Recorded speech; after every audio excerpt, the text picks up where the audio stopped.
before she met me and saw my email address, Kate Larson, Larsen, she said, strong Scandinavian last name, she must be a Scandinavian gal. Well, when she met me, she said, definitely not Scandinavian. So my tall, blue-eyed, handsome husband is the one who gave me my beautiful Danish last name. On a warm April evening in South Vietnam in 1975, a 5-year-old girl was playing with her cousins at her grandparents' home. Her parents, aunts, and uncles were gathered together for a family council.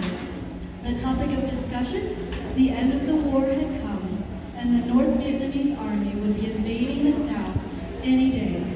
Each family had to decide who would stay behind with Grandma and Grandpa, and who would leave everything behind to venture into new lives in America. That 5-year-old girl was me. My parents, along with several of my aunts and uncles, decided to take their young children to America to live in freedom and not under communism. We were told not to bring any luggage, so we put on 5 different outfits, one on top of the other. My mother and grandmother sewed their jewelry inside their hems. It was very heavy because my parents worked hard in Vietnam and they were very well-to-do. There was a catch though. My father, a member of the South Vietnamese Army, who had always been a very strong English student in school, had been working with the American Army as their lead interpreter, helping the Vietnamese and American military members to understand each other. It is from my father, well, first my heavenly father, but also from my earthly father, that I inherited my gift of languages. I am a French teacher and a Spanish teacher, as well as a technology teacher. My father had been going on secret missions with the South Vietnamese and American armies as their lead interpreter. My mother never knew when he would return. My father still has a photograph of his Vietnamese and American soldier friends after playing tennis on the tennis court on one of their days off. And in this picture, you can definitely see a height discrepancy. American soldier, Vietnamese soldier, American soldier, Vietnamese soldier. It's very, very well seen. After my father helped us get on a large boat, that's why Vietnamese refugees were called boat people, or a large cargo ship rather, he had to return to work as an interpreter. My mother, saying goodbye to him, did not even know if he'd make it out of Vietnam safely before the North invaded the South. Thank heaven my father did make it out, and asking for us at all the refugee camps set up in the United States, he found us in Arizona. I met a lot of people from Arizona today. We were flown to Northern Virginia to be with him. Why Northern Virginia? His American soldier friend from the war had promised to help us get started here in America. Mr. Francis and his wife lived in Northern Virginia, so that's how we ended up there. They helped us rent a house.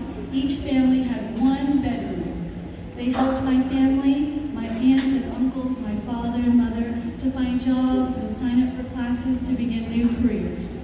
I turned 6 in May of that year and entered 1st grade in the fall. My first day of school, I did not know a single word of English. This next story is for all the children sitting behind me and all the teachers and teacher helpers in the room. Remember, I did not know a word of English. My new 1st grade teacher, Mrs. Velty, gave us a piece of paper and gave us some instructions. I had no idea what she had just asked me to do. So do you know what I did? I looked at my friend's paper next to me, and she was beautiful, blonde-haired, and that just amazed me that her hair was so blonde. Of course, no blonde people in Vietnam, right? So I copied what was on her paper onto my paper, and I sat there very proud of my work, and Mrs. Velty came around to inspect our work, and I can see Mrs. Velty now, leaning down and patiently telling me, well, I inferred this is what she told me by her actions. That's Melinda's name. Your name is Kim. I had stolen Melinda's name and written it on my paper. So Mrs. Velty very patiently erased Melinda off my paper and helped me write Kim. Kind, sweet Mrs. Velty is who I have always emulated in striving to be a better teacher in my 29 years of teaching. Now as I think back on that memory, I can see quite vividly poor Melinda earnestly trying to tell me something. Children, do you think Melinda was saying, "No, that's my name, stop writing my name on your paper"? Do you think she might have been saying that? Poor Melinda. From the first days in the United States, my mother and father worked multiple jobs. My father took night classes to begin a new career. My mother learned English along with her Vietnamese friends so she could work to help support her family. 7 years after entering the United States, both of my parents passed their citizenship test and earned their United States citizenship, which caused us 4 children to become naturalized citizens. I was 13 and a high school freshman when I became a naturalized United States citizen. My parents are heroes. They were so brave to come to a new country for their children. They were only in their 30s. My father, for several years, had 2 full-time jobs, and he still found the time to come home tired and look over our homework. We had to lay out our homework on the dining room table so we could look at it each night. Currently here in America, in our 4 generations, we are doctors, computer scientists, entrepreneurs, Navy officers, Naval Academy graduates, engineers, construction managers, physicists, daycare managers, accountants. One of us is a physical therapist. One of my sons is a digital artist. Another son is the co-owner of Intrinsically Ectothermic. With his father, he breeds and sells lizards. Our daughter is a realtor, and our 3rd son is getting his master's in computer science in December. And one of us, a teacher. In our three generations, some of us, like me, have 100% Vietnamese blood, and some, like my children and their cousins, with white fathers, 50% Vietnamese blood. But we are all 100% American patriots who